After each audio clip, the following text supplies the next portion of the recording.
National highway authority जी नाअहली ऐं बेध्यानी सबब मटियारी ज़िले अंदर छंडण खां वठी हाला ब्रांच ताईं क़ौमी शाहराह रोड टुटी तबाह थी वियो आहे।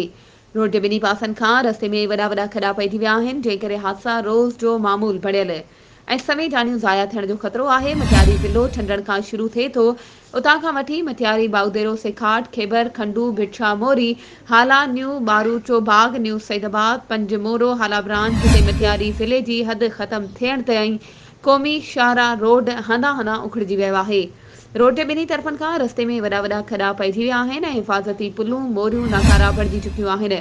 नेशनल हाईवे अथॉरिटी समेत इंतज़ामिया जी नाअहली सबबि कब्ज़ा माफ़िया बि सरगर्म बणियल आहे, जिन क़ौमी शाहराह जे ॿिन्ही तरफ़नि खां नाजाइज़ कब्ज़ा करे कारोबारी मर्कज़ ऐं घर ठाराए छॾिया आहिनि, जंहिं करे नेशनल हाईवे रोड सोढ़ो थी वियो आहे। मटियारी ज़िले जे माण्हुनि, मुसाफ़िरनि ऐं ड्राइवरनि chief justice supreme court of Pakistan, सदर पाकिस्तान, वज़ीर आज़म Pakistan, chairman national highway authority ऐं ॿियनि वसवारनि खां मुतालबो कयो आहे त जल्द खां जल्द क़ौमी शाहराह खे नए सिर तामीर कराए क़ीमती इंसानी जानियूं बचायूं वञनि।